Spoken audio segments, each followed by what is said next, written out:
All right. Welcome to this final installment of Architectural Review. Today we're going to be talking about enforcement. As a reminder, if you have any questions, you're free to use the chat function at any point. You can also use the hand raise, and Terry will be monitoring that. And Terry, please interrupt me as questions come and we can answer those. Just a brief introduction for those of you that don't know me. My name's Chris Tingey. I'm an attorney here at Weil Fotheringham, been a partner at Weil Fotheringham for a number of years. And I've spent, actually, I'm a unique beast in the legal industry. I've been at Weil Fotheringham my entire career. So I've been practicing law coming up on 20 years since I was sworn in this October. And I've been doing HOA and condo and real property law ever since. So that's a little bit about me and my background.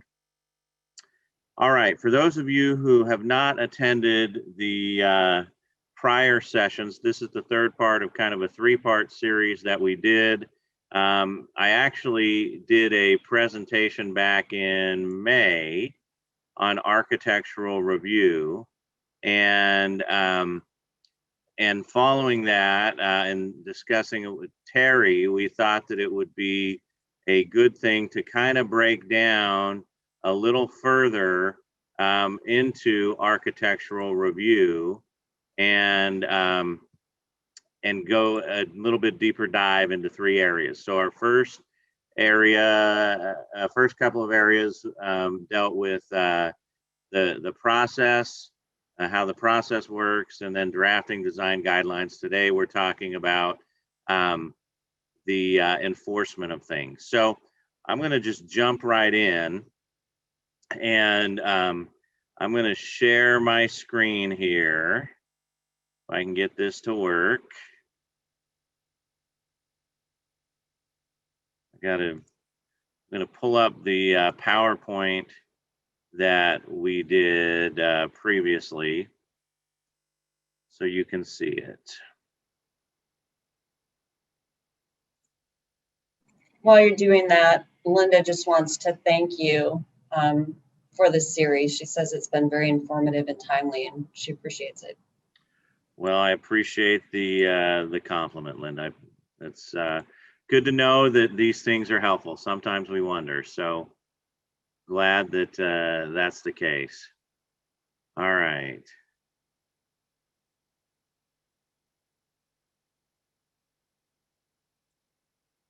Can you see this? All right.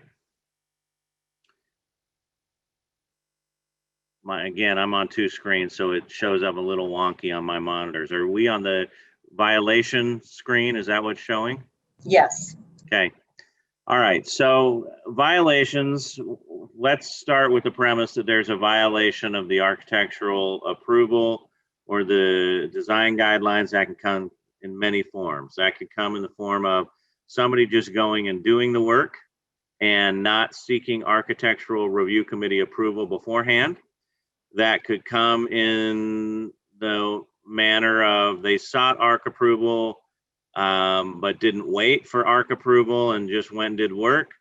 Or it could be they got approval and they did the work, but it doesn't conform with what they said they were going to do. Those are the three most common situations. And then once you have that violation, then the board has several options. Now, generally, and we're listing these just generally, fines is the most common. Self-help is an option, and legal action is another option, whether you're seeking injunctive relief or you're seeking monetary damages.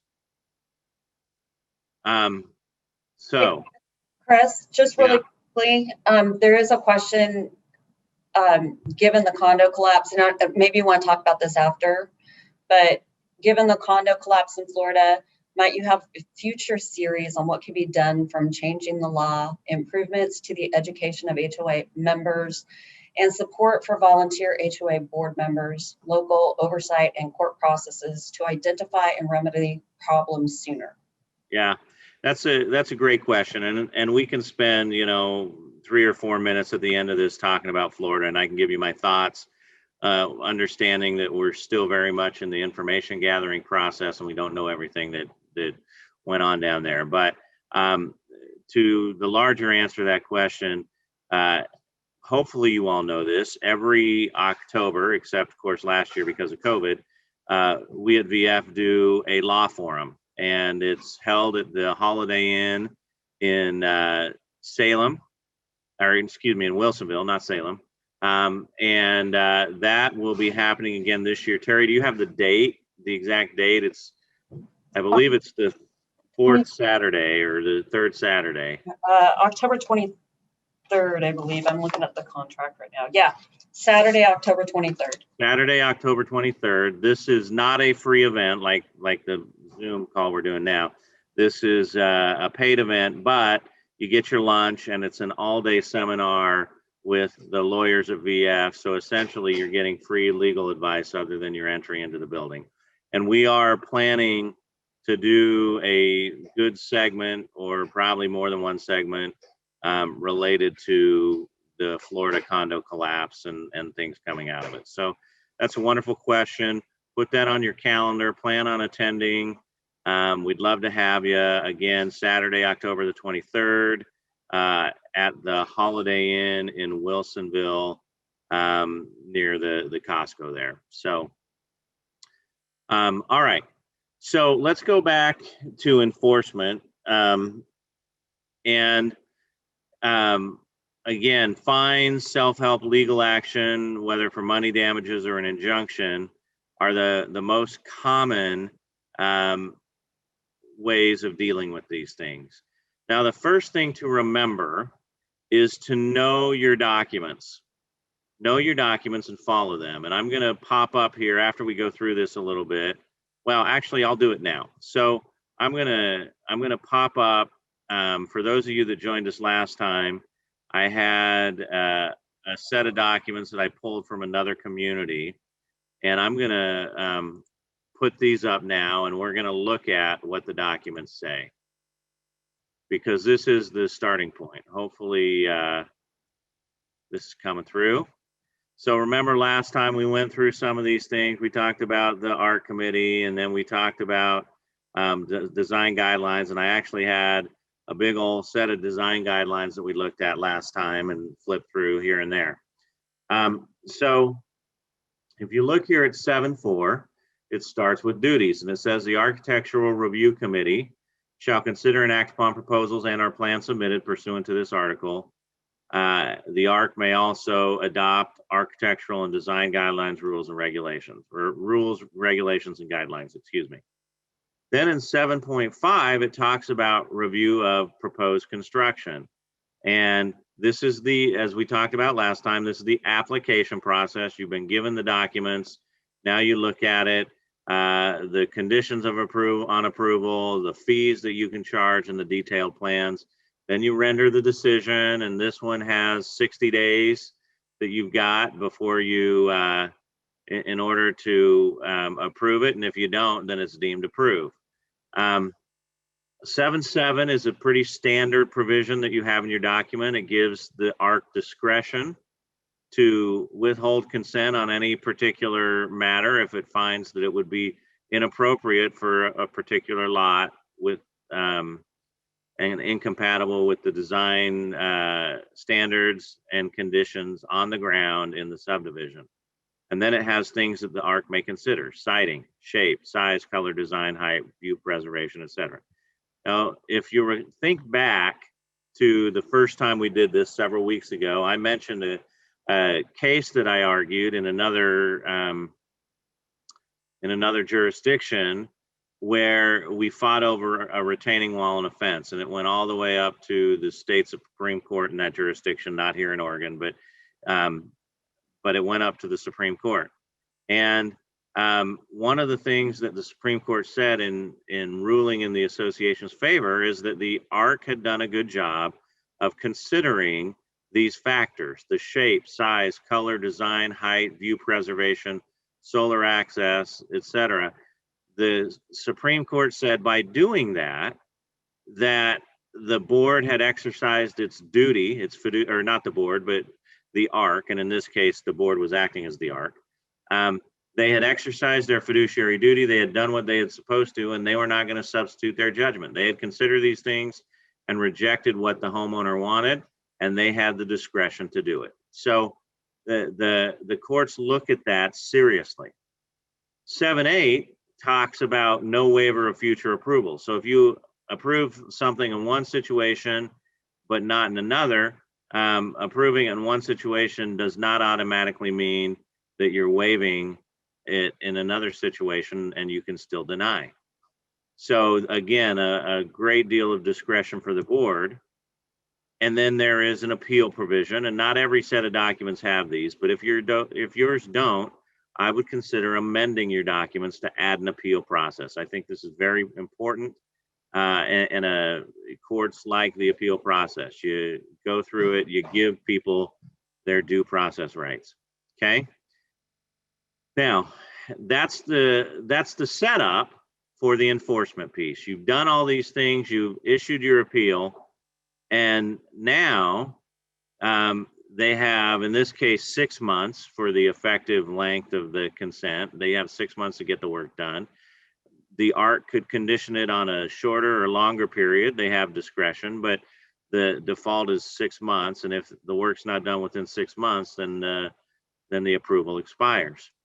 7.11 deals with determination of compliance. So it gives the ARC the authority to inspect from time to time all work performed and to determine whether it is in substantial compliance with the approval granted.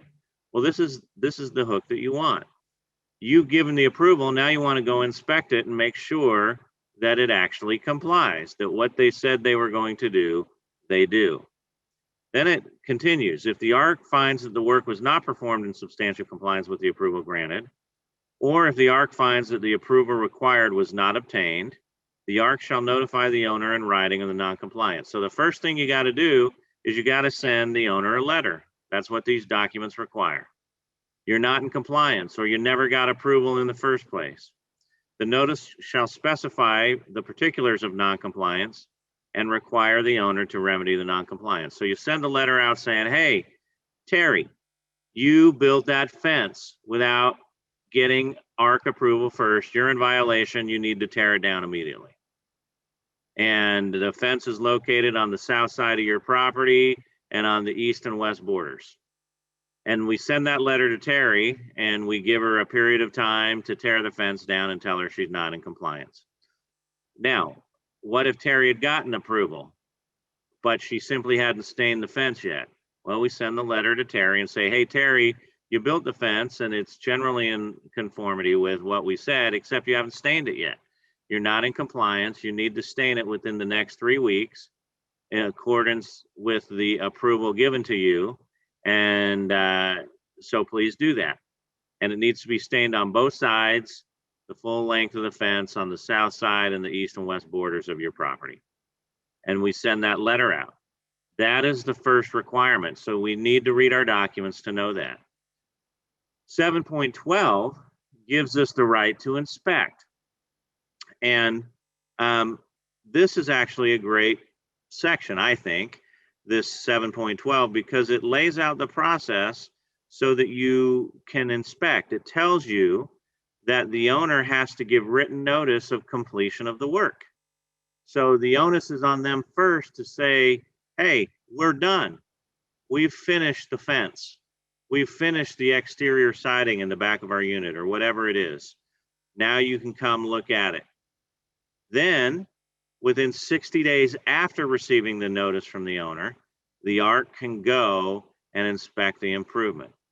And then if you find that it's not in substantial compliance, it notifies the owner within 90 days after the owner gives notice of compliance. So you've got 60 days to inspect and another 30 days to write the letter, and it goes back up to this 7.11 where you have to send the letter to the owner stating where it's not in compliance and what needs to be done to remedy it. But this gives time frames where you have to do it. Again, the notice of noncompliance from the ARC shall specify the particular noncompliance and shall require the owner to remedy the same. So it's the same language as 7.11. Then once you sent the letter, right? So they send you the notice saying, hey, we're done.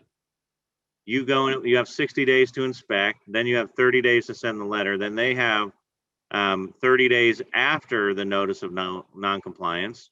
Or if you, as the ARC, decide that a longer time is needed and is reasonable, and the owner fails to cure it, then the ARC again has to notify somebody, but in this case, they notify the board in writing of the failure. Unless, of course, the board is acting as the ARC, and then the board doesn't have to send itself a letter. But if the ARC is separate, the ARC notifies the board. Well, why are they notifying the board? The reason for that is because in 99% of the documents out there, it's the board that actually has to do the enforcing, not the ARC. The ARC does the inspecting, and the ARC reports the violation, and the ARC acts as a witness, but it's really the board that handles the enforcement. So then the board sends notice and opportunity for a hearing to the owner saying, hey, Terry, your fence is not in compliance. We intend to fine you. However, prior to fining you, we're giving you an opportunity for a hearing on the matter. You have 10 days from today's date to schedule a hearing, or you could say something like, the hearing is set for such and such date and time, at which point you will be given an opportunity to present your side. If after presenting your side of the story, the board doesn't agree with you and still finds you to be not in compliance, then they will levy a fine against you according to the association's adopted schedule of fines. Now, if we read on here in 7.12.3, it talks about the board provides written notice of the violation, the cost of correcting the same, and requiring the owner to do that. And here they're given 45 days to correct it unless the board determines a longer time is needed.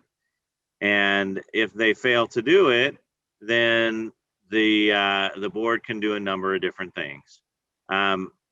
They can remove the non-complying improvement. So that's the self-help option that we talked about on the PowerPoint. Or we can seek money damages against them and the owner has to reimburse us. We can levy, in this case, an individual assessment for all the costs that we've incurred, which then becomes a lien. We can record a notice of non-compliance in the deed records. And remember, this is made up, so I just put Deschutes County in. This is not really a Deschutes County association, but that we can record a notice of non-compliance. The other thing that's here is 7.17. We can grant variances. If we look at it and say, yeah, it's not what was approved, but we think it's okay, we're going to grant a variance.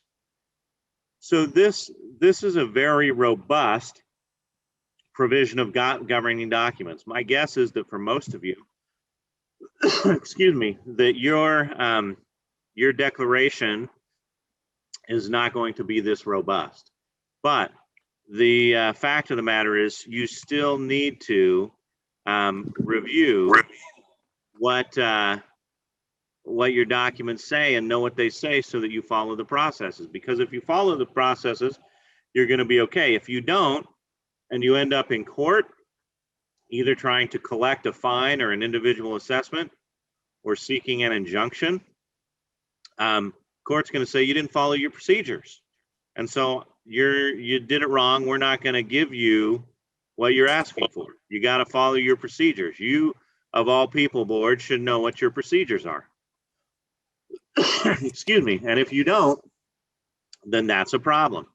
So first thing to do is to know your documents, know what they say, and then you need to follow them. Okay, I think I have the PowerPoint back up, right? Okay, so know your documents and follow them. Are they actually violating the rule? Did they ask permission first? Did they do it within the time frame set? Did they do what they said they were going to do, or did they go outside of it? Now, before pre-litigation means before going to court, before filing a lawsuit. understand that a lawsuit is the ultimate hammer you have, and it should be the last resort. Although sometimes you have to file early because what they're doing is causing damage to property or endangering another unit or the common areas, and you have to file soon. But hopefully, it's the last resort that you have to go through. So before going to court, again, there are some options. You know, you can go up. Yes. When current documents are poorly written and most owners or HOA members are apathetic, what can board members do? I mean, there's not a whole lot that you can do. You can sometimes adopt rules within the parameters, but that you cannot essentially make a new covenant. So if your documents are silent, you can interpret. You can't really interpret anything. Where there's something there, you can do some interpretation.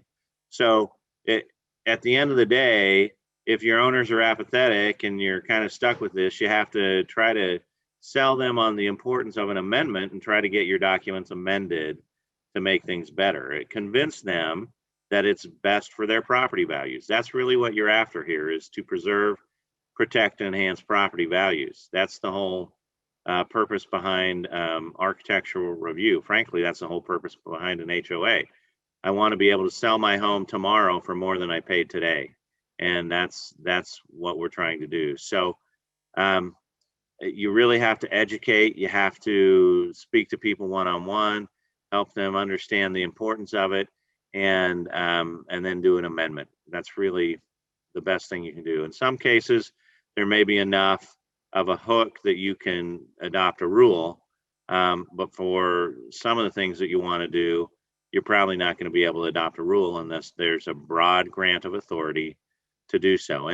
And remember, I showed you these documents. Some documents are very broad. They give you the authority to adopt rules that deal with anything architectural review, and so you may have that authority, but it's a case-by-case basis. It's something you need to talk to your legal counsel about and get the backing so that you're not exceeding your power as a board or as an architectural review committee. All right. So before, you know your documents, you know what you need to do, but even in following those documents, nothing prevents you from having an informal or a neighborly resolution.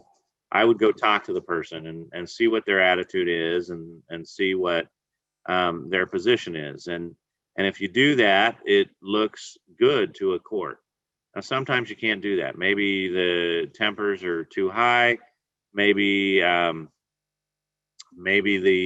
person who's doing the work is too stubborn and has their mind set up about what they want to do. But ideally, you go first informally and talk to them and say, hey, you know, what can we do to work this out? You know, you're in violation.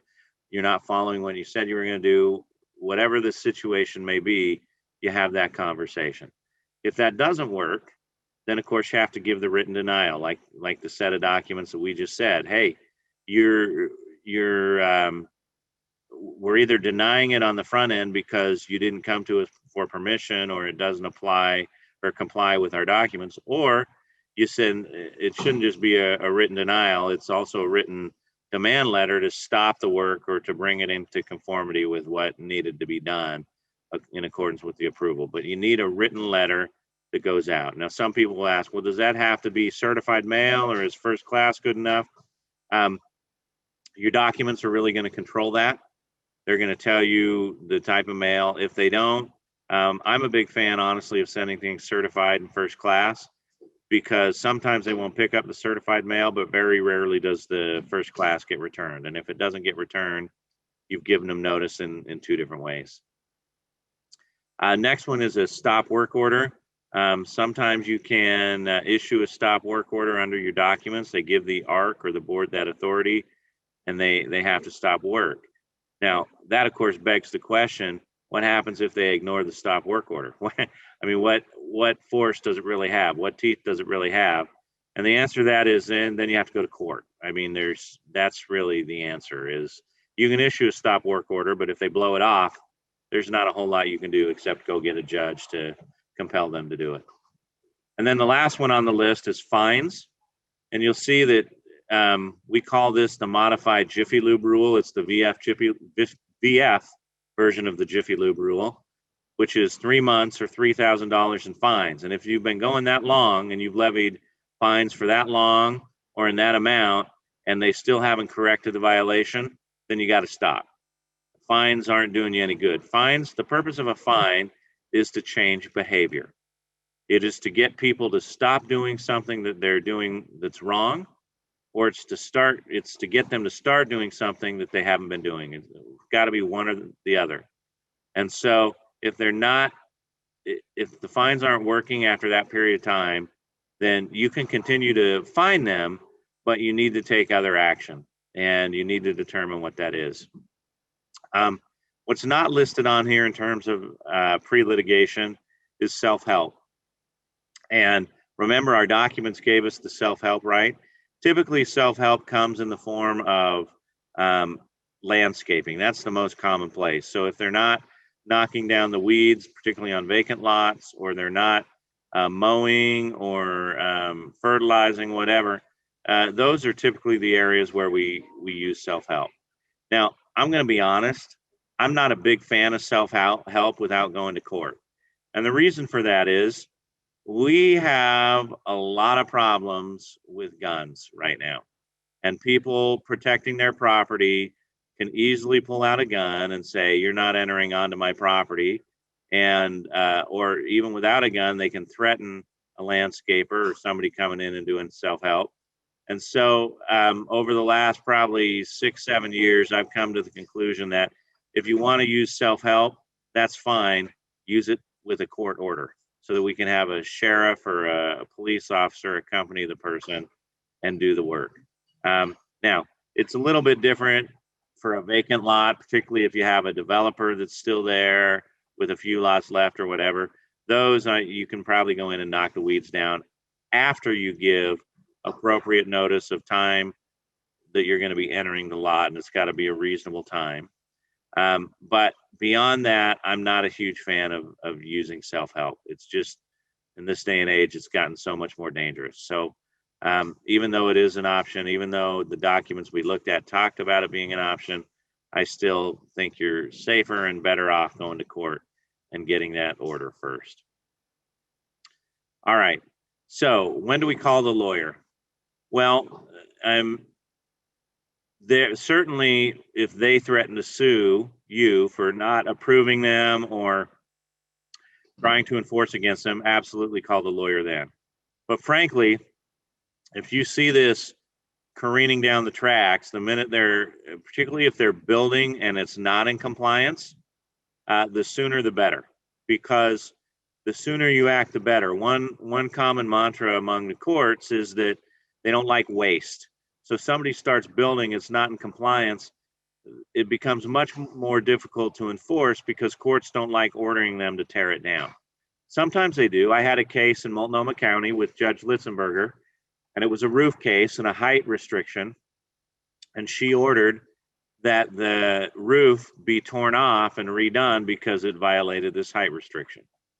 But that's the exception, not the rule.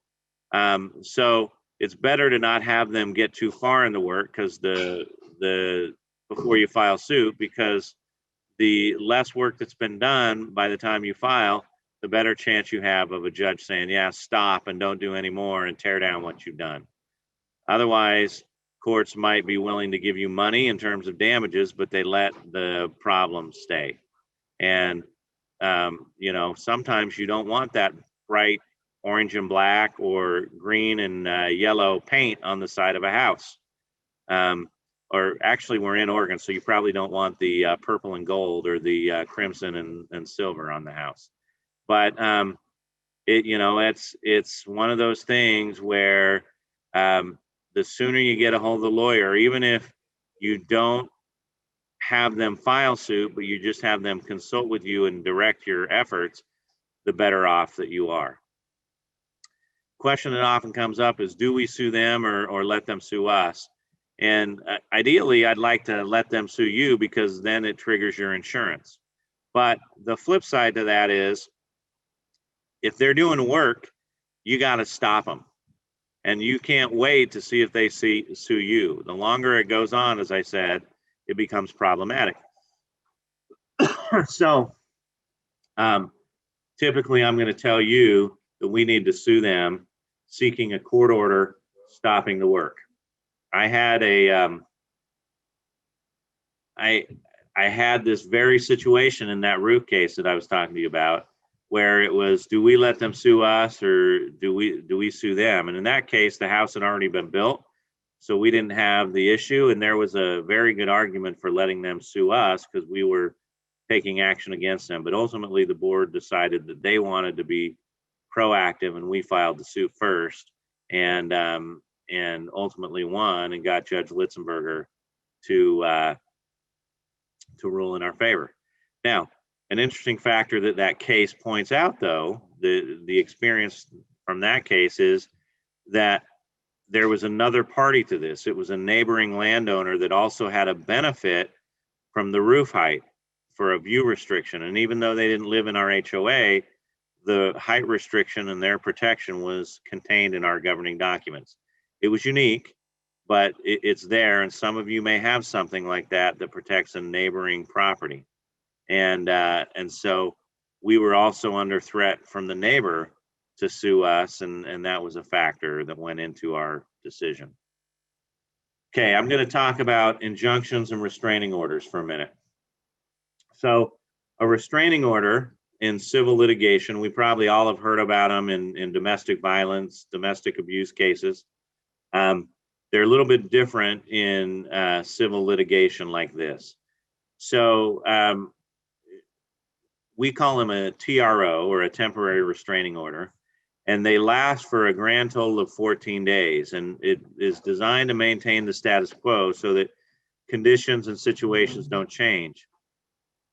And we can go get them, but they're very expensive. They may be among the most expensive things that you have to do in the law in terms of attorney fees, because what we have to do is we have to go to court, we get the TRO, but then we have to notice up a hearing for a preliminary injunction.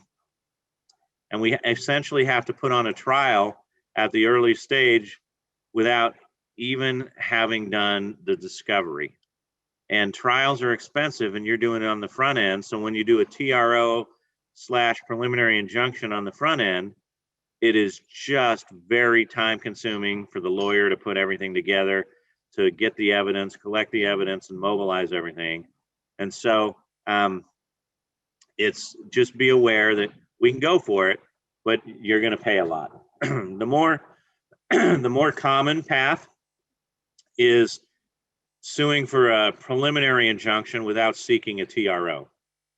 Now, what that does is it doesn't put a stop on everything.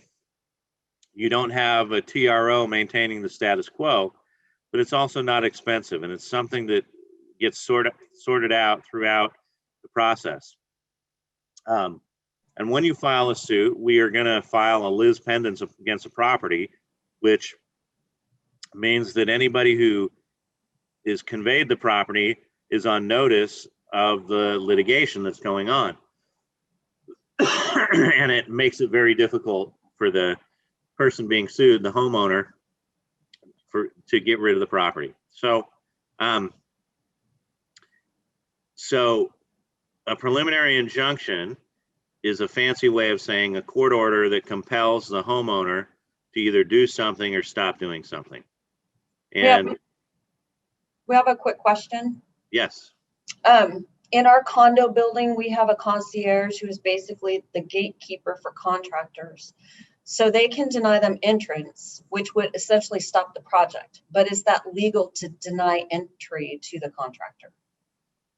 I mean, it depends on a fact by fact, factual situation, case by case basis. That's what I was looking to say.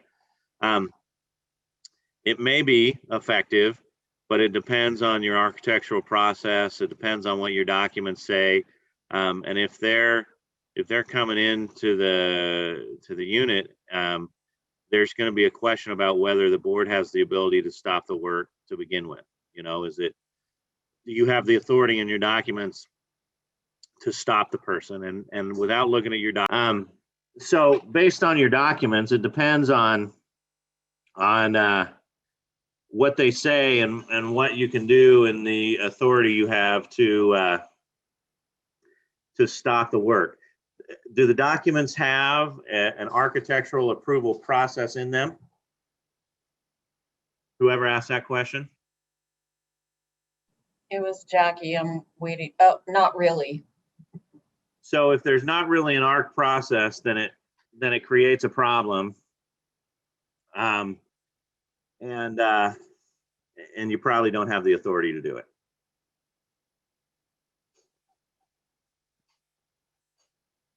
Okay. If we get sued, what does it cover? Well, I'm sorry. I was talking about preliminary injunction. So in a lawsuit, first you get the preliminary injunction that lasts through the duration of the litigation. And then at the end of the case, you do a mandatory injunction, and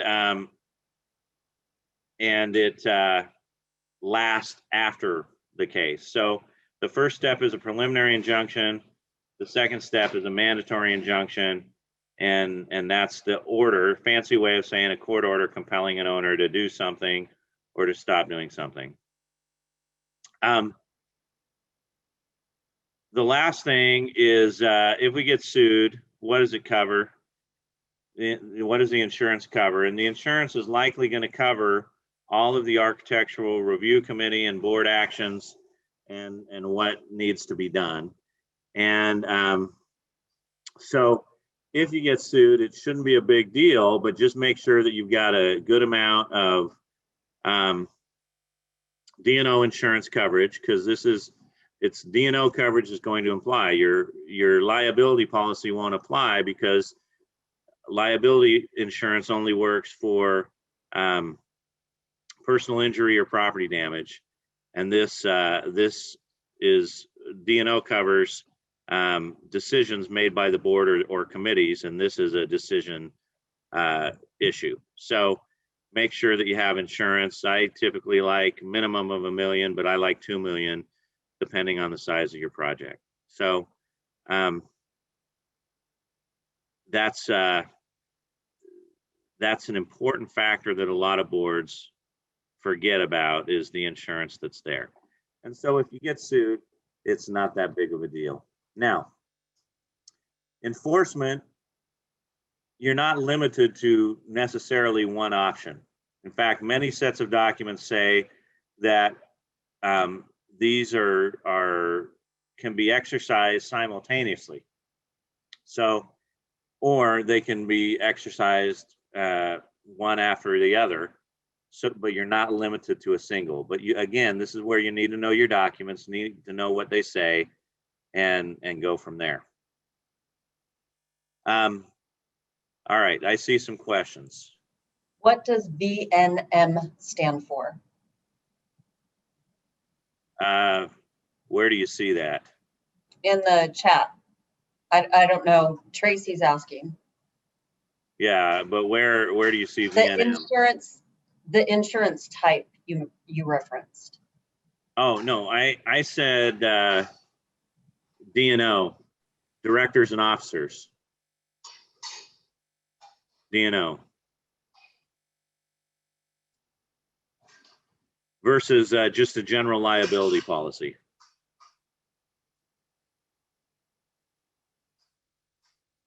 All right. Thank you. Yeah. All right. Any other questions on enforcement? Now, one thing that often happens is boards are hesitant to enforce right away. And they want to work it out and sing kumbaya. And that's great. Again, if you can do the informal neighborly resolution, that's wonderful. But it rarely works. And so your best bet is to set everything up, follow your procedures, and then you can do the informal neighborly resolution. But if at the same time you're doing that, you follow the processes to take enforcement action.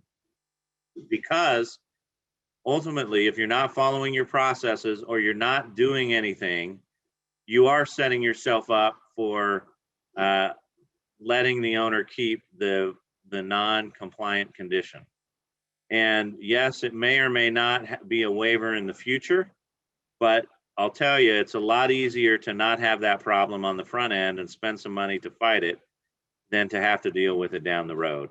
And that's one problem that many boards don't think about is, oh, what happens if we allow it here? How does it get expanded? And how does it grow after that? So that's a very important thing to make sure that you're taking your enforcement action promptly in a reasonable and timely manner. All right, any other questions? Yes. Sorry, I have to scroll up here. There is an owner with a neighbor/rental. Renters frequently have dogs that run amok. Renters take chopped wood from other owners' property, etc. Owners want rental unit fined immediately, but there is no proof dog is from rental or that they took the wood, etc. Okay, this is there isn't a question at the end of this, but I'll make one up, and that is, it makes a great point that when we enforce, we need to have the evidence. We need to have the visual evidence.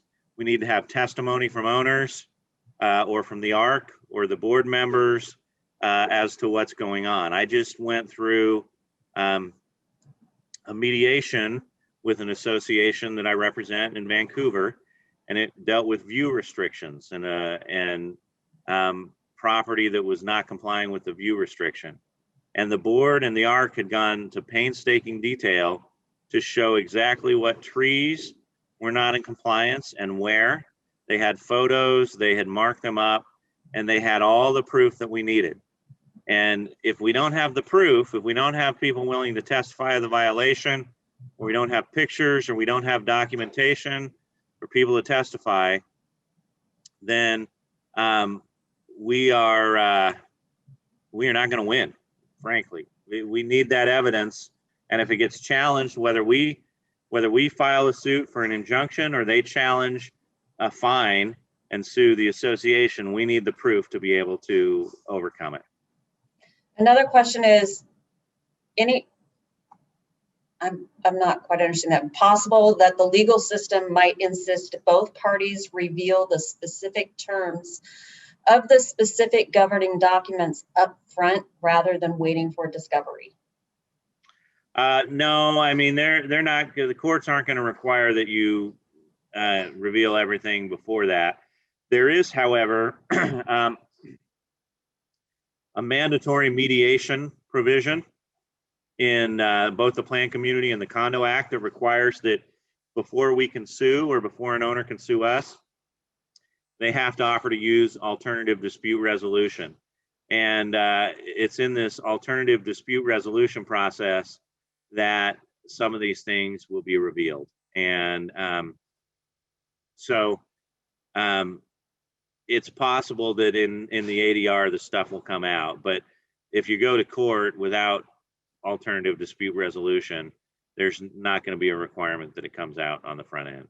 But frankly, in an architectural violation setting, most of the time you're going to know what the documents are, particularly if they have gone through the application process, because they will have identified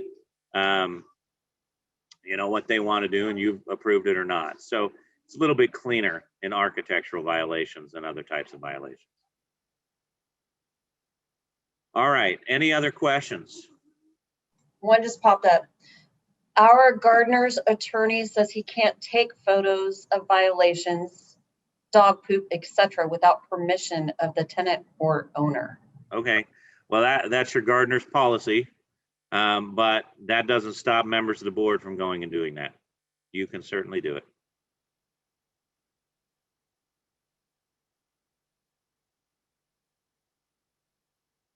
Okay, any other questions?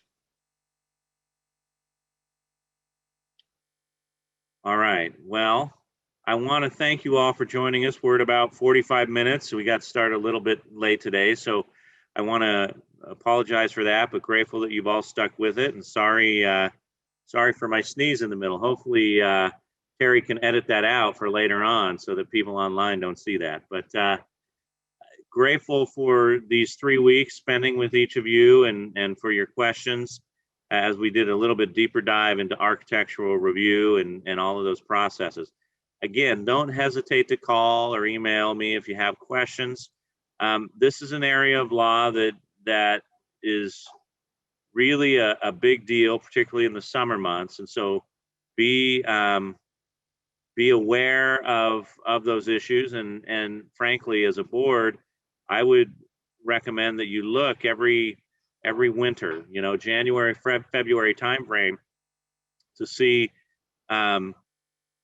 what is going on, what you have in your documents so that you can make changes before you need them.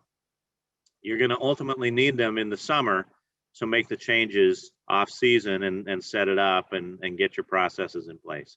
Make sure that you have a fine schedule.